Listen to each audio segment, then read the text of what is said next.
Salut tout le monde, c'est Philippe Michaud pour le blog Branchement de Best Buy. J'espère que vous allez bien. Je vous parle du casque de jeu G332 de Logitech. C'est ce petit casque de jeu-là. La première chose qu'on remarque, c'est son fini haut de gamme. En fait, il n'est pas seulement beau, il est très confortable. Ses écouteurs en semi-cuir enveloppent bien les oreilles sans pour autant faire exercer une pression qui est trop grande. Peut-être que, bon, à cause du cuir, vous allez avoir un peu chaud aux oreilles, mais en contrepartie, ils vont mieux isoler des bruits environnants que la plupart des autres écouteurs utilisant d'autres matériaux.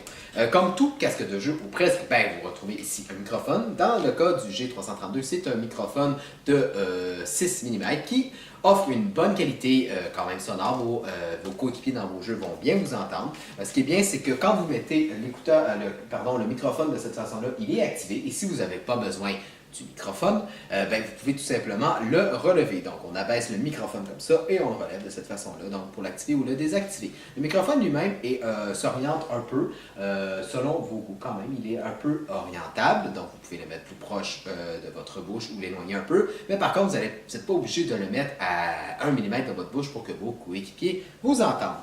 De l'autre côté, en fait, juste à côté du microphone, vous retrouvez ici une petite roulette. C'est une roulette qui, tout simplement, sert à monter ou descendre le volume sans que vous ayez forcément à aller dans les paramètres de votre jeu ou de votre console.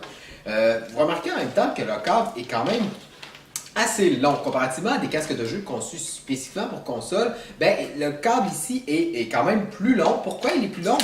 Parce qu'il ne s'adresse pas juste aux consoles de jeu. Oui, vous pouvez l'utiliser par exemple avec votre PlayStation 4, donc en le connectant dans le bas de la manette, avec votre Xbox One aussi, même chose connectée en bas de la manette, ou même votre Nintendo Switch, vous connectez sur le dessus. Mais vous pouvez également l'utiliser pour vos jeux PC.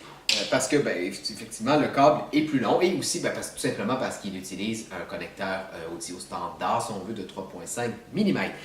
Aussi, pour ce qui est de la qualité audio, il faut savoir que ce casque de jeu-là utilise des transducteurs de 50 mm, donc le son est assez bonne qualité.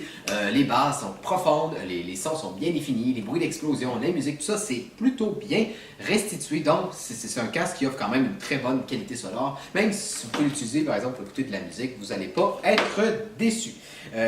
Alors voilà, c'est ce qui conclut cette vidéo. Et puis, comme toujours, si vous avez besoin de renseignements supplémentaires, je vous invite à lire ma critique complète sur le blog Branchement de Best Buy de Philippe Michaud. Je vous dis à la prochaine!